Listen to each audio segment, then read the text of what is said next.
ਜਿਹੜੇ ਕਹਿੰਦੇ ਸੀਗੇ ਲੱਤਾਂ ਦੁਖਦੀਆਂ ਹੈਗੀਆਂ, ਉਹ ਤਾਂ ਤੁਸੀਂ ਉਹਨੇ ਦੁੱਧ ਦੇ ਵਿੱਚੋਂ 2-3 ਕਲੀਆਂ ਲਸਣ ਦੀਆਂ ਉਹ ਉਬਾਲਦੇ ਕਰੋ ਜੀ।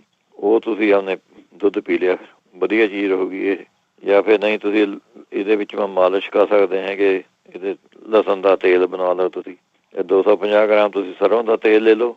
ਇੱਕ ਬੜਾ ਸਾਬਤਾ ਗਠਾਲ ਜਿਹੜਾ ਹੁੰਦਾ ਲਸਣ ਦਾ, ਉਹ ਤੋੜ ਕੇ ਵਿੱਚੋਂ ਪਾ ਦਿਓ ਅਤੇ 1 ਚਮਚਾ ਅਜਵਾਇਣ ਦਾ ਪਾ ਦਿਓ ਅਤੇ 1 ਚਮਚਾ ਸੁੰਢ ਦਾ, 1 ਚਮਚਾ ਤਿਰਫਲੇ ਪਾਊਡਰ ਦਾ।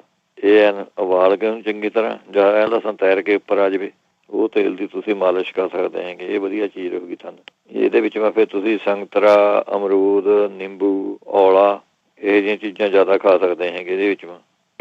ਜਾਂ ਫਿਰ ਤੁਸੀਂ ਕਿਸ਼ੋਰ ਗੂਗਲ ਦੀਆਂ ਗੋਲੀਆਂ, ਜਿਨ੍ਹਾਂ ਦੇ ਲੱਤਾਂ ਦੁਖਦੀਆਂ ਹੈਗੀਆਂ, ਪਿੰਜੜੀਆਂ ਦੁਖਦੀਆਂ, ਕਿਸ਼ੋਰ ਗੂਗਲ, ਇਹ ਤੁਸੀਂ 2 ਗੋਲੀਆਂ ਸਵੇਰ ਨੂੰ, 2 ਗੋਲੀਆਂ ਸ਼ਾਮ ਨੂੰ ਖਾ ਲਿਆ ਕਰੋ। ਇਹ ਵੀ ਬਹੁਤ ਫਾਇਦਾ ਕਰੂਗਾ ਜੀ ਲੱਤਾਂ ਦੁਖਣੇ ਨੂੰ। ਇਹਦੇ ਵਿੱਚ ਫਿਰ ਫੁੱਲ ਮਖਾਣੇ ਚੰਗੇ ਰਹੋਗੇ ਜੀ ਜਿਹਨਾਂ ਦੀ ਲੱਤਾਂ ਦੁਖਦੀਆਂ। ਦੇਸੀ ਘੀ ਮੈਂ ਥੋੜ੍ਹੇ ਜਿਹੇ 10-15 ਫੁੱਲ ਮਖਾਣੇ ਉਹ ਭੁੰਨ ਕੇ ਥੋੜ੍ਹੇ ਰਾੜ ਕੇ ਉਹਨਾਂ ਨੂੰ ਘੀ 'ਚ ਪਾ ਕੇ, ਇਹ 40 ਦਿਨ ਲਗਾਤਾਰ ਖਾਣੇ ਆ ਜੀ। ਇਹਦੇ ਨਾਲ ਸਾਡੀ ਲੱਤਾਂ ਦਾ ਦਰਦ, ਪਿੰਜਣੀਆਂ ਦਾ ਦਰਦ ਐਨ ਠੀਕ ਹੋ ਜਾਊਗਾ ਜੀ ਇਹਦੇ ਨਾਲ। ਜਾਂ ਫਿਰ ਇੱਕ ਜੇ ਨਹੀਂ ਉਹ ਦਵਾਈ ਤੁਸੀਂ ਹੋਰ ਕੋਈ ਲੈਣੀ, ਪਪੀਤਾ ਇਹਦੇ ਵਿੱਚ ਮੈਂ ਖਾ ਸਕਦੇ ਜੀ। ਤੁਸੀਂ ਪਪੀਤਾ ਲੈ ਕੇ ਤਾਜ਼ਾ ਭਾਵੇਂ, ਉਹਦੇ ਵਿੱਚੋਂ ਥੋੜ੍ਹਾ ਜਿਹਾ ਅਦਰਕ ਕੱਟ ਕੇ ਉਹ ਖਾ ਲਿਆ ਕਰੋ। ਇਹ ਵੀ ਵਧੀਆ ਚੀਜ਼ ਰਹੂਗੀ। ਜਾਂ ਫਿਰ ਨਹੀਂ ਤਾਂ ਤੁਹਾਨੂੰ ਇੱਥੇ ਜੇ ਮਿਲਦਾ ਹੈਗਾ, ਨਹੀਂ ਤਾਂ ਐਮਾਜ਼ੋਨ ਤੋਂ ਮੰਗਵਾ ਲਓ। ਪੁਨਰਵਾ ਆਸਬ ਹੈਗਾ ਜੀ ਦਵਾਈ ਦਾ ਨਾਮ, ਪੁਨਰਵਾ ਆਸਬ। ਇਹ ਤੁਸੀਂ ਸ਼ੀਸ਼ੀ ਦੇ ਉੱਤੇ ਜਿੰਨੀ ਖੁਰਾਕ ਲਿਖੀ ਵੀ ਹੋਊਗੀ ਉਹ ਤੁਸੀਂ ਆਪਣੇ ਲੈ ਕਰੀਓ। ਨਹੀਂ ਤਾਂ 2 ਚਮਚਿਆਂ ਦੇ ਸਟਾਰਟ ਕਰ ਲਿਓ ਉੱਥੇ, 2 ਚਮਚੇ ਉਹਦੇ 2 ਚਮਚੇ ਪਾਣੀ ਦੇ ਪਾ ਕੇ ਉਹ ਲੈ ਲਿਓ।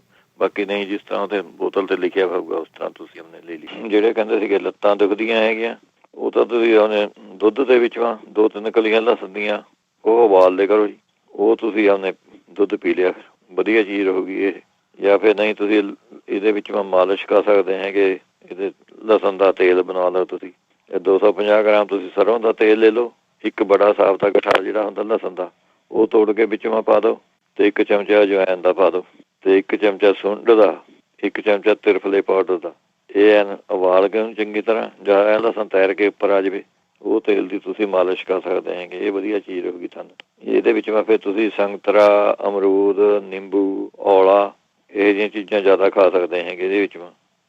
ਜਾਂ ਫਿਰ ਤੁਸੀਂ ਕਿਸ਼ੋਰ ਗੂਗਲ ਦੀਆਂ ਗੋਲੀਆਂ, ਜਿਨ੍ਹਾਂ ਦੇ ਲੱਤਾਂ ਦੁਖਦੀਆਂ ਹੈਗੀਆਂ, ਪਿੰਜੜੀਆਂ ਦੁਖਦੀਆਂ, ਕਿਸ਼ੋਰ ਗੂਗਲ, ਇਹ ਤੁਸੀਂ 2 ਗੋਲੀਆਂ ਸਵੇਰ ਨੂੰ, 2 ਗੋਲੀਆਂ ਸ਼ਾਮ ਨੂੰ ਖਾ ਲਿਆ ਕਰੋ। ਇਹ ਵੀ ਬਹੁਤ ਫਾਇਦਾ ਕਰੂਗਾ ਜੀ ਲੱਤਾਂ ਦੁਖਣੇ ਨੂੰ। ਇਹਦੇ ਵਿੱਚ ਫਿਰ ਫੁੱਲ ਮਖਾਣੇ ਚੰਗੇ ਰਹੋਗੇ ਜੀ ਜਿਹਨਾਂ ਦੀ ਲੱਤਾਂ ਦੁਖਦੀਆਂ। ਦੇਸੀ ਘੀ ਮੈਂ ਥੋੜ੍ਹੇ ਜਿਹੇ 10-15 ਫੁੱਲ ਮਖਾਣੇ ਉਹ ਭੁੰਨ ਕੇ ਥੋੜ੍ਹੇ ਰਾੜ ਕੇ ਉਹਨਾਂ ਨੂੰ ਘੀ 'ਚ ਪਾ ਕੇ, ਇਹ 40 ਦਿਨ ਲਗਾਤਾਰ ਖਾਣੇ ਆ ਜੀ। ਇਹਦੇ ਨਾਲ ਸਾਡੀ ਲੱਤਾਂ ਦਾ ਦਰਦ, ਪਿੰਜਣੀਆਂ ਦਾ ਦਰਦ ਐਨ ਠੀਕ ਹੋ ਜਾਊਗਾ ਜੀ ਇਹਦੇ ਨਾਲ। ਜਾਂ ਫਿਰ ਇੱਕ ਜੇ ਨਹੀਂ ਉਹ ਦਵਾਈ ਤੁਸੀਂ ਹੋਰ ਕੋਈ ਲੈਣੀ, ਪਪੀਤਾ ਇਹਦੇ ਵਿੱਚ ਮੈਂ ਖਾ ਸਕਦੇ ਜੀ। ਤੁਸੀਂ ਪਪੀਤਾ ਲੈ ਕੇ ਤਾਜ਼ਾ ਭਾਵੇਂ, ਉਹਦੇ ਵਿੱਚੋਂ ਥੋੜ੍ਹਾ ਜਿਹਾ ਅਦਰਕ ਕੱਟ ਕੇ ਉਹ ਖਾ ਲਿਆ ਕਰੋ। ਇਹ ਵੀ ਵਧੀਆ ਚੀਜ਼ ਰਹੂਗੀ। ਜਾਂ ਫਿਰ ਨਹੀਂ ਤਾਂ ਤੁਹਾਨੂੰ ਇੱਥੇ ਜੇ ਮਿਲਦਾ ਹੈਗਾ, ਨਹੀਂ ਤਾਂ ਐਮਾਜ਼ੋਨ ਤੋਂ ਮੰਗਵਾ ਲਓ। ਪੁਨਰਵਾ ਆਸਬ ਹੈਗਾ ਜੀ ਦਵਾਈ ਦਾ ਨਾਮ, ਪੁਨਰਵਾ ਆਸਬ। ਇਹ ਤੁਸੀਂ ਸ਼ੀਸ਼ੀ ਦੇ ਉੱਤੇ ਜਿੰਨੀ ਖੁਰਾਕ ਲਿਖੀ ਵੀ ਹੋਊਗੀ ਉਹ ਤੁਸੀਂ ਆਪਣੇ ਲੈ ਕਰੀਓ। ਨਹੀਂ ਤਾਂ 2 ਚਮਚਿਆਂ ਦੇ ਸਟਾਰਟ ਕਰ ਲਿਓ ਉੱਥੇ, 2 ਚਮਚੇ ਉਹਦੇ 2 ਚਮਚੇ ਪਾਣੀ ਦੇ ਪਾ ਕੇ ਉਹ ਲੈ ਲਿਓ। ਬਾਕੀ ਨਹੀਂ ਜਿਸ ਤਰ੍ਹਾਂ ਉਹਦੇ ਬੋਤਲ 'ਤੇ ਲਿਖਿਆ ਹੋਊਗਾ ਉਸ ਤਰ੍ਹਾਂ ਤੁਸੀਂ ਆਪਣੇ ਲੈ ਲਿਓ।